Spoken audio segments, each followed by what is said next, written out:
Hello, everyone. I'm Felicia Shakiba, and you're listening to the CPO PLAYBOOK podcast.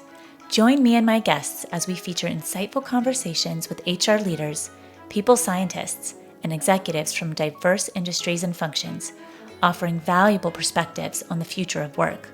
Discover a unique outlook on navigating the complexities of the modern-day working world, exploring innovative strategies in talent management and corporate culture from the Chief People Officer's perspective. Tune in to stay ahead of the game when it comes to all things people-related.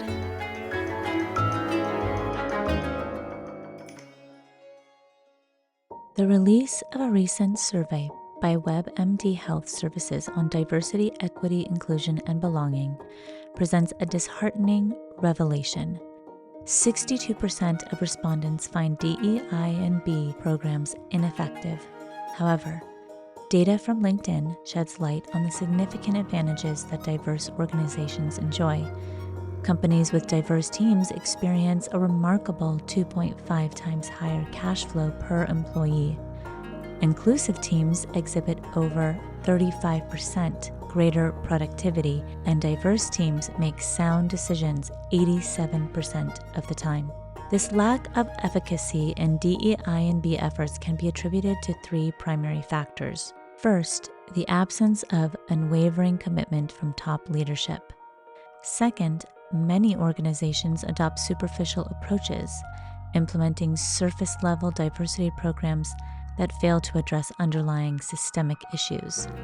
Lastly, resistance to change is pervasive, as DEI and B initiatives challenge established norms and power structures. By acknowledging and addressing these factors, organizations can work towards creating more inclusive and equitable environments that harness the benefits of diversity.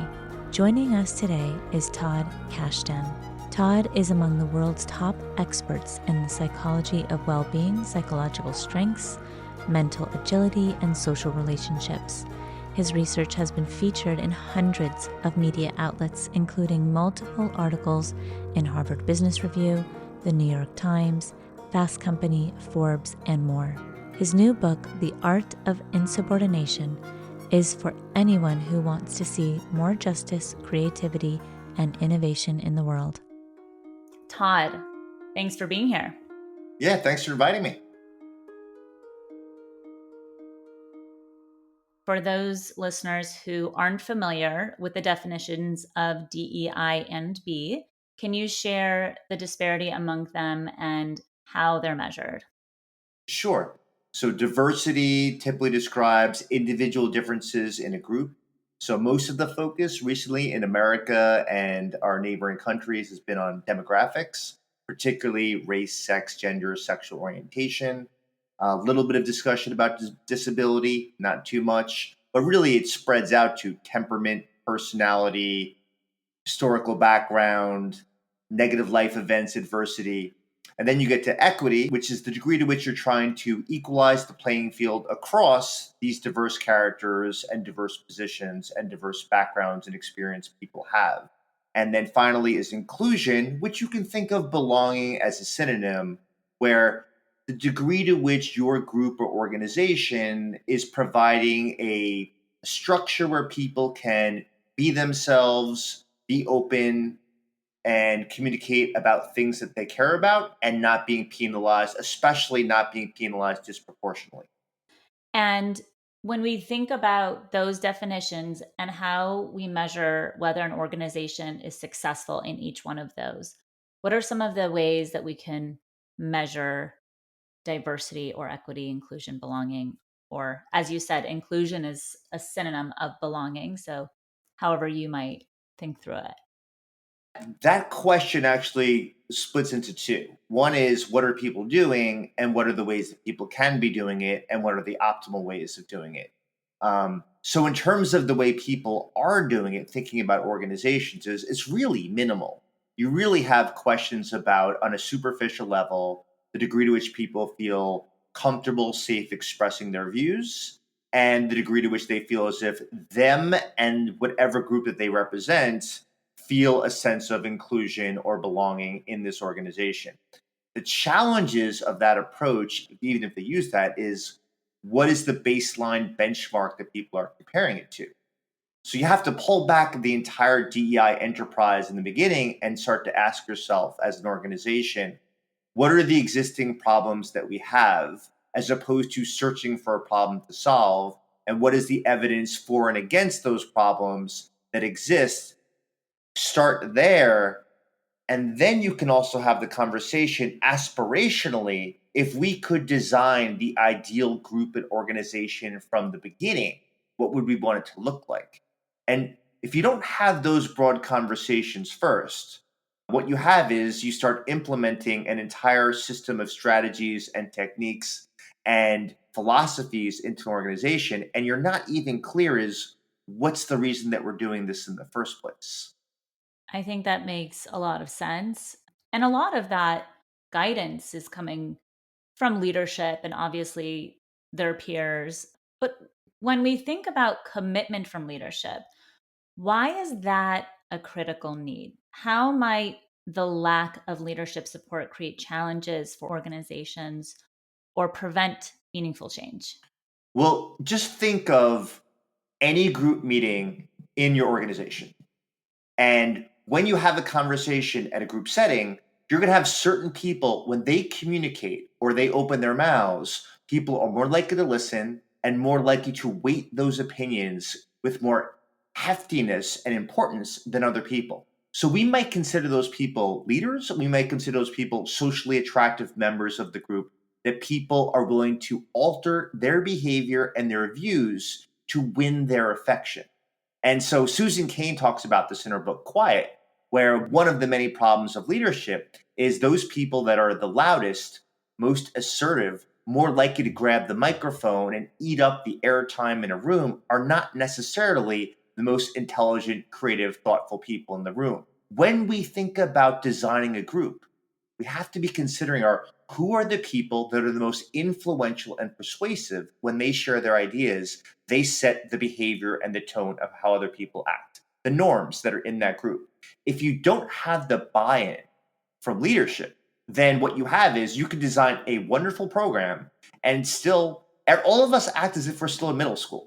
So we're still seeking popularity and likability, and we want to win the affection of those people that have power and those people that are socially attractive and intelligent.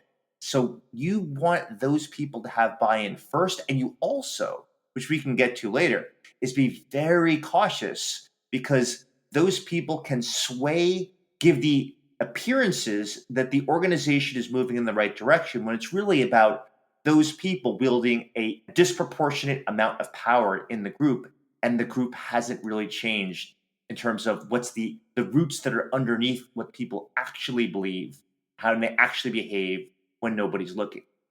So I want to unpack that a little bit because you said so much rich content there. When you are talking about designing a team or creating a team, what's that first step look like? That's not just talent acquisition and bringing people inside the organizations, but you're also talking about creating teams with the current members of the organization. And what are we supposed to be thinking about when we create those teams? So here's something based on the organizational science that we know, is that you want leaders to speak minimally, and definitely not putting their thumbs on the scale for any decision making until the very end of the process.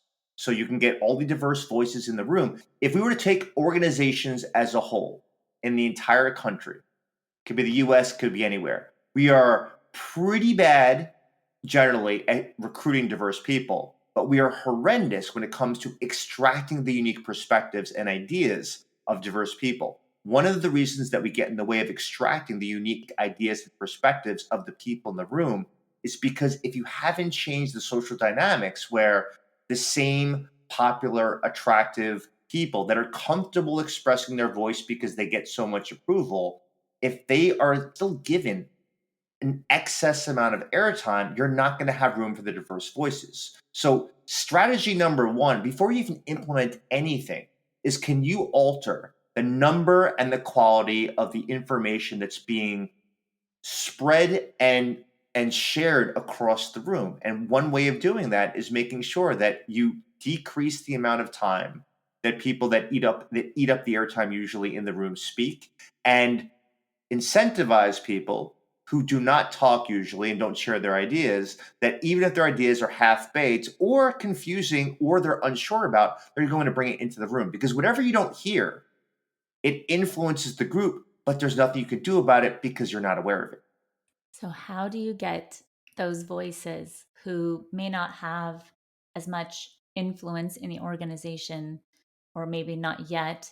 How do you get those voices to speak up, especially with leaders? They do show favoritism, or we all know that leaders maybe listen to one or two people in the room. How do we speak up and disagree if we need to without fearing repercussions? One of the best strategies to get this into play is collect ideas and opinions ahead of time such that someone will basically collate all of the opinions and views of people, divorce it from who made those opinions and views, and only then are they shared with the group. But they're anonymous. People aren't aware of who said what that happens. And with this perspective, you separate people's competence and their popularity, their likability, and their trustworthiness, and their newcomer status, and whether they're part of the in group or the out group. You remove all of that out of the equation, collect all the ideas, share them with the room, and then the group can decide which one of those views have the most potential that we want to build off and talk about. And only later, if ever, do we reveal who is the progenitor of those ideas. So the beauty of that approach is you're incentivizing the focus on critical thinking, independence, and autonomy, and you're putting less of an incentivization on individual stars and trying to win social approval as opposed to making the best decisions and having the best decision making process. And I want to maybe reel it back to what we were originally chatting about, which was leadership commitment. What does commitment from the executive team actually look like? Well, you alluded to it a little bit where we have to begin with understanding our biases. So we do not treat everyone equally. When you think about your favorite contacts on your smartphone and you're going to have a Tuesday night to go out, you don't just randomly pick from that list. In your head, because of your mood at that moment, you have a mental list in terms of who you'd prefer, and then two, three, four, and five. Maybe there's some ties there. When you're in an organization, it's no different. And I think it's disingenuous to say that we don't have any hierarchies, social hierarchies, and we're treating everyone equally. That could never happen. What's important is that the leader be aware that they have biases, they have preferences, they have differential qualities of relationships. Some that are higher in intimacy, some that are higher in commitment, some that are higher in terms of trustworthiness. And those variables are going to influence who gets your ear, who gets your time and attention. Being aware of those first, and then trying to make a public avow that you are going to try to reduce those biases by sitting on the sidelines, letting those ideas come into the forefront, and irrespective of where they come from, is a good starting point for having these conversations. But as soon as you make an error and you end up putting your thumb on the scale, and someone that you have a closer friendship with, that you give them a little bit extra energy, time, and attention in terms of what their views are, and it's not about competence. In those situations, everyone else learns that the way to get your ideas to be pushed forward is not based on merit or quality, but on your relationship with the leader. You have now altered the DNA of the organization, where people are going to tell you what you want to hear to win favor from you, as opposed to having the best organization possible in terms of creativity, innovation, and performance. And I think that was a beautiful segue into my next question, which was, how can an organization's leadership team reap the benefits of diversity, equity, inclusion, belonging? What are the strategies that give the greatest outcomes? And I know we talked a little bit about team dynamics and facilitating a team communication. Where else can we go with that? Or where are the strategies? Where do we double down? One strategy that we know from the science is called amplification of voice. And that's the idea that, as opposed to the status quo, which is as you gain power and as you work up the ranks of the social hierarchy and organization, you get a larger platform. As opposed to it being self-focused, you make it other-focused, where as you get a platform, your task that you are given is, can you amplify the voice of someone else who does not have that status and does not have the platform that you have in terms of communicating clearly to the larger group. It could be because they're diverse and don't feel comfortable in the group. It could be because they are shy or timid in temperament. It could be that they're just learning how to fit in this group. And so they're using very strategically, sitting back and figure out what is the best way to navigate this social world. Whatever it is that you share an idea from someone that is a diverse member that doesn't tend to put their ideas at the forefront, the premium of the group. You mention those ideas, you give that person credit. There's even science showing if you physically turn in the direction of that person, it gives that person attribution for that idea. And the beauty of this is it brings diverse voices in the room through the power players. And it's not even selfless, because those people that amplify the voices of others, they are given social credit for being a generous, kind contributor to the group. So there's only dividends, no negatives that come from this strategy. What if it's an unpopular idea that comes up, maybe perhaps people don't agree with at all? Do we still amplify that idea or that voice? How do we carry on that way? Let's pull back a little bit on the importance of having that dissenting voice where the idea might not even have value in the first place. One thing we know is if there tends to be a group of unanimous thinking about a decision. So, should you or should you not acquire another company? And then there's one voice that's basically against this acquisition. Everyone else is for this acquisition. And this person is talking about how it'll be more work for people and how they're going to have to learn new computer systems. There's going to be this huge upfront cost with this acquisition. And they're not thinking about profitability. They're thinking about the amount of energy and extra work them and everyone else is going to have to do. That voice could be completely wrong. This could be an amazing acquisition by the organization. But by them voicing it, it forces people to actually have to articulate the reasons for the acquisition more than if no other voice is present. So you can either convince yourself more clearly with a more intelligent set of rationales for why you should do this acquisition, or with that conversation, realize there are some trade-offs, because there are always trade-offs and costs that are coming there. Before we make this acquisition, how are we going to prepare ahead of time to reduce those costs, minimize those costs, or outsource those costs elsewhere?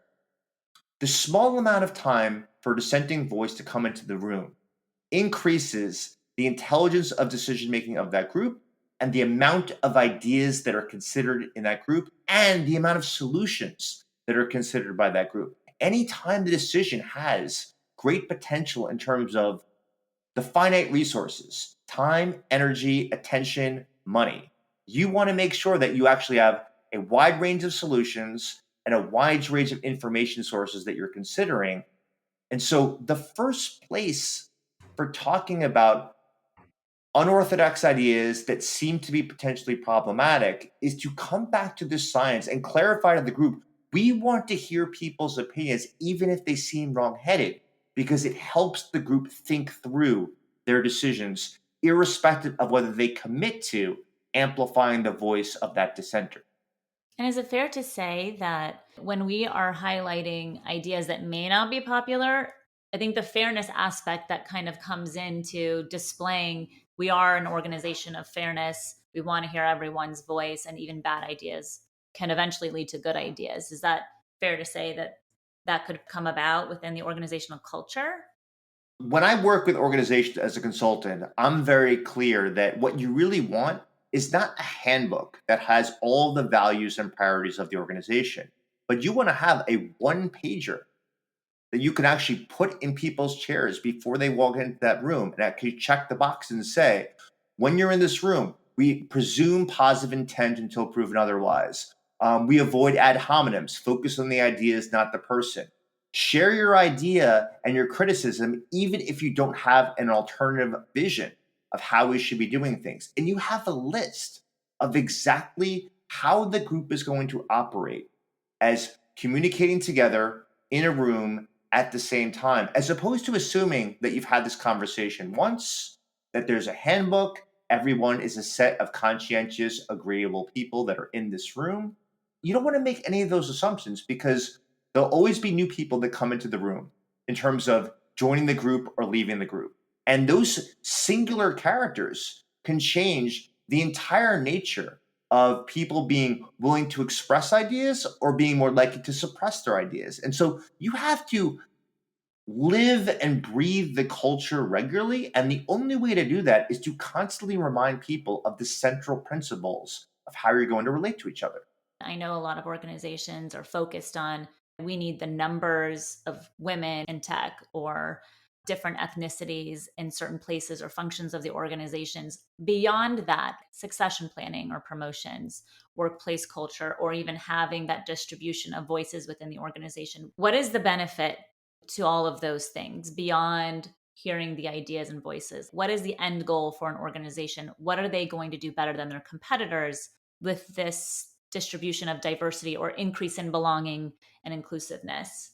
I mean, Felicia, you just asked the question that every single organization that invests in whether it's diversity, equity, inclusion, or now the term is diversity and belonging, whatever that is, they should be asking themselves that question and making sure there's a concrete answer. So if we go back a couple years, the answer was this is an end in itself.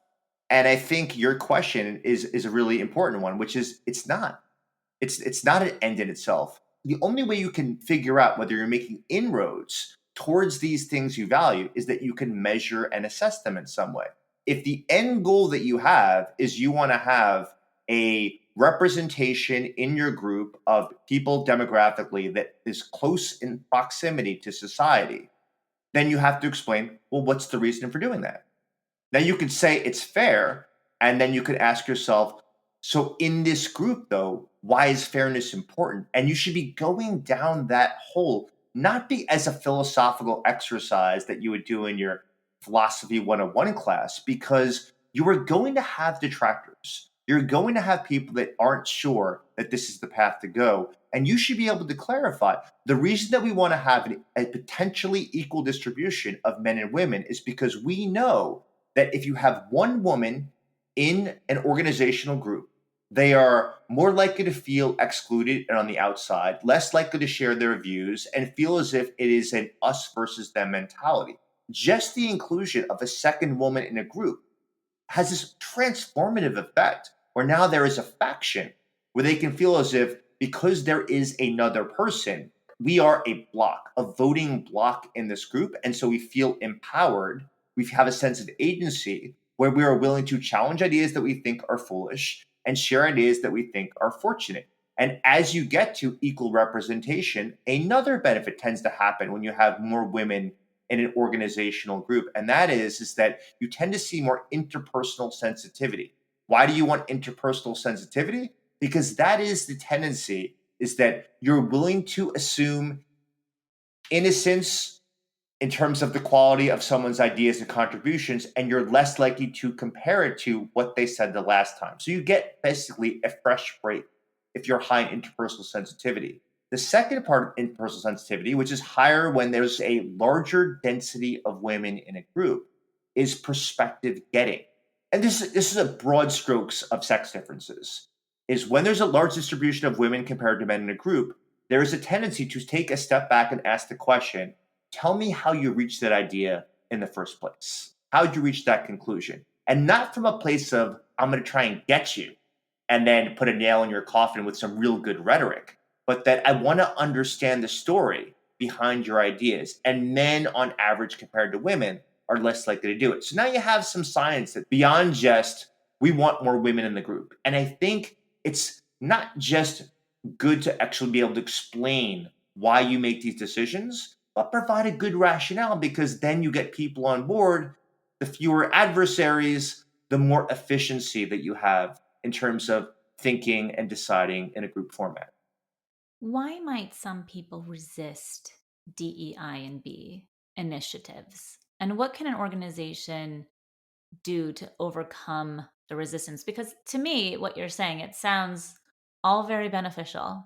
But there are some organizations that struggle to make this a priority, and maybe it's not a priority, but what can we do from a people's perspective when we're faced with that resistance? Let's take an area that's not controversial and then use that to compare it to the blue collar and white collar work world. So if you go into the world of sports and you're drafting the next set of athletes for your fencing team, your football team, basketball team, soccer team, you name the sport, the tendency is we're going to choose the greatest athlete that's on the table, and we're going to see where do we have a weakness in terms of abilities, and we're going to find someone that's going to plug that hole. Or if you have a strengths focused approach, you're going to say to yourself, regardless of how many people we have in a position, if we have the next amazing potential Hall of Famer that's 18 years of age, let's grab them and we'll find a place for them because they're amazing.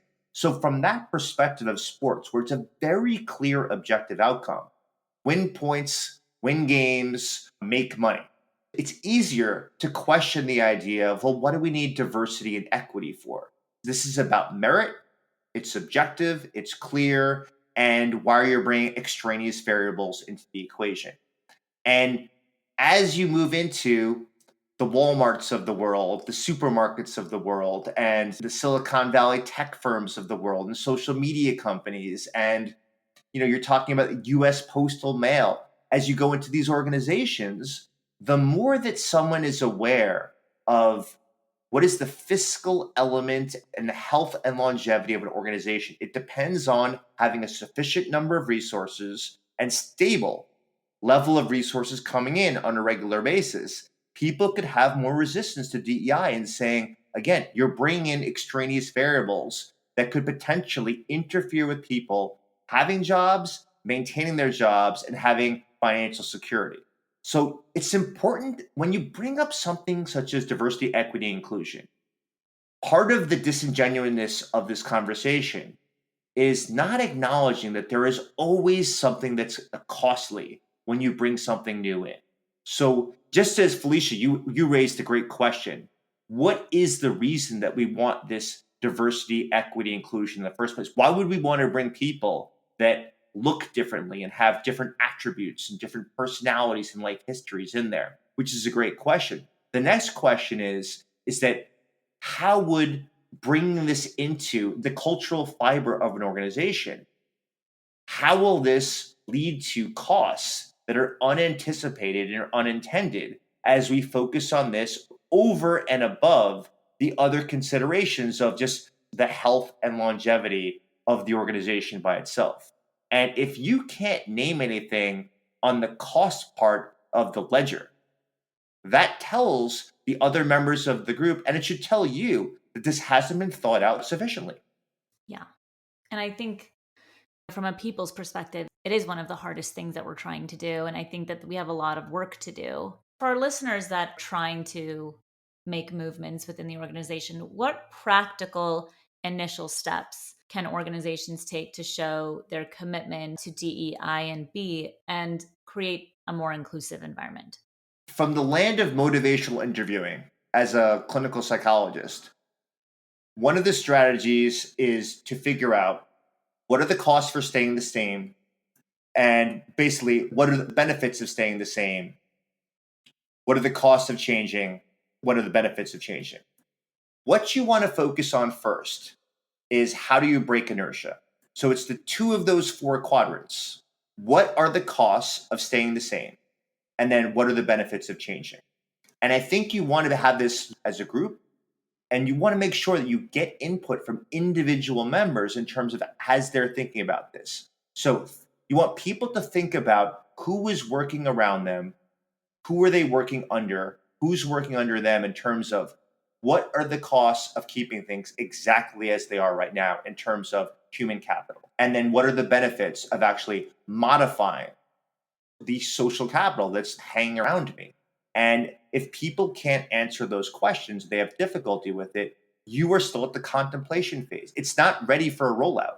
You still have to be having these deep conversations, looking up the science, talking about the data, talking about what are the desired outcomes, talking about what are you okay in, what are you great in, and what are you basically insufficient in.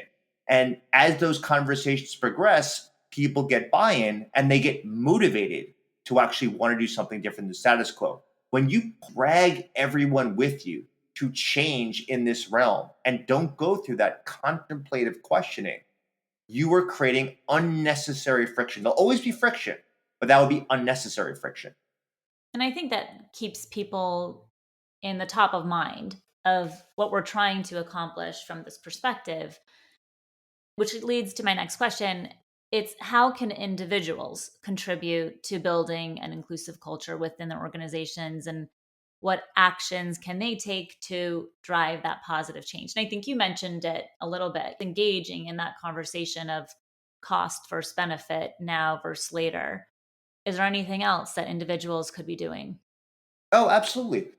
Just think about the pipeline issue, right? So it might not be about seeking diversity and inclusion today. It could be is that I, as an individual, have a multi-year plan where I'm going to make sure that I'm going to mentor and bring in diverse ideas, perspectives, and talent into the pipeline. And so that means an audit of where are you seeking talent? If you're using US News and World Rankings to find the newest employees and the newest interns, well, you're probably, by definition, avoiding historically Black colleges because they have a different objective. US News and World Ranking focuses one of their big criteria that's weighted heavily in terms of where you are as a college is what's your endowment. That's not one of the primary outcomes for a historically Black college. They're focusing on how can we bring people that are basically low in socioeconomic status and find money so they can be the first generation students in these colleges. That makes you drop down the rankings at US News World Rankings. At George Mason University, we're right near Howard University. Now, they don't show up as one of the top schools according to these magazines, but we know it is basically the Harvard of historically Black colleges. I've been saying for years is that if we're saying to ourselves we have an insufficient racial diversity in the undergraduate and graduate level, right across the bridge is the pipeline that we haven't tapped into sufficiently.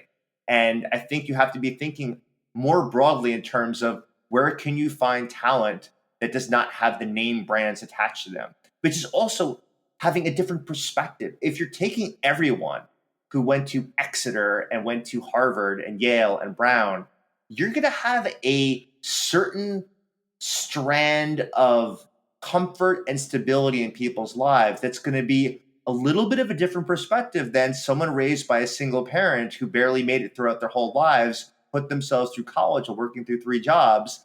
That person's going to have a different perspective about your potential clients and who your potential audiences are that you might not have considered previously. And all of these things are only available to you if you broaden the number of people with different perspectives into the room.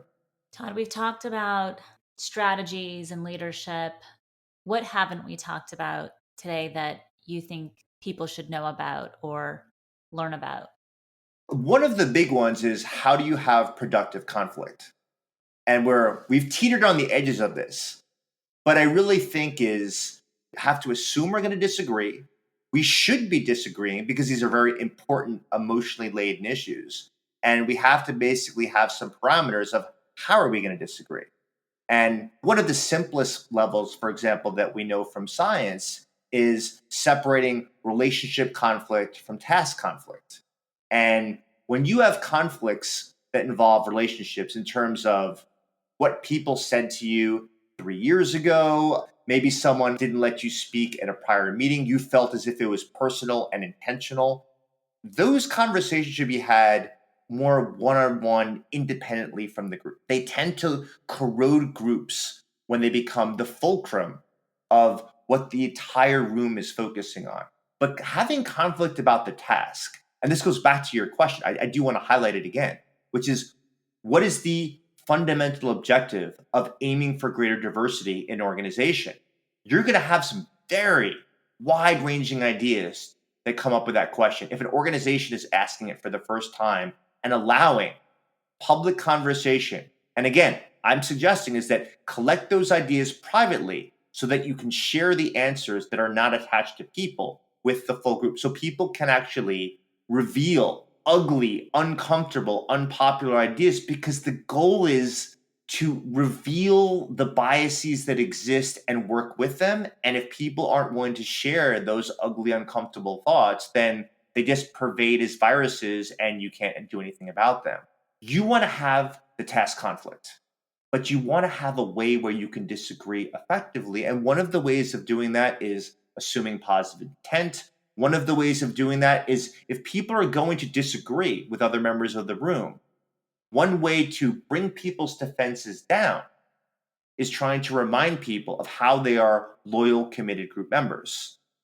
It forces you to be less humble because you're sharing all the things that you've done that you might not have gotten credit for in the past. So setting up like work events that occur there, you just remind them is that this organization is your home. And the reason you're disagreeing is because you care so much about it, not because you just want to be, James Dean rebel without a cause.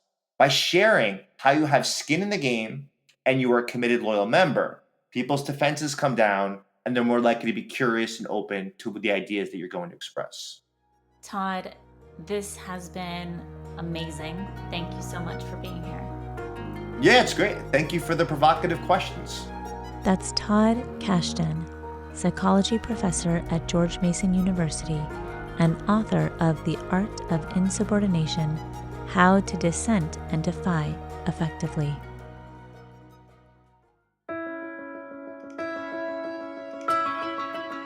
If you like today's podcast, we have more podcasts on innovative HR strategies, talent management, organizational culture, and more, and how to navigate the complexities of modern-day HR. Find them at cpoplaybook.com/podcasts or search CPO Playbook on Apple Podcasts, Spotify, or wherever you listen. Thanks for listening to the CPO Playbook podcast. We'll be back with a new episode next time. I'm Felicia Shakiba. If you love CPO Playbook, the best thing you can do to support us is become a subscriber. You can do that at cpoplaybook.com/podcast. That's cpoplaybook.com/podcast. If there's an episode you loved, please share it with a friend. And if you have an idea you would like us to talk about or a guest you'd like to nominate, visit cpoplaybook.com/contact us to suggest an idea.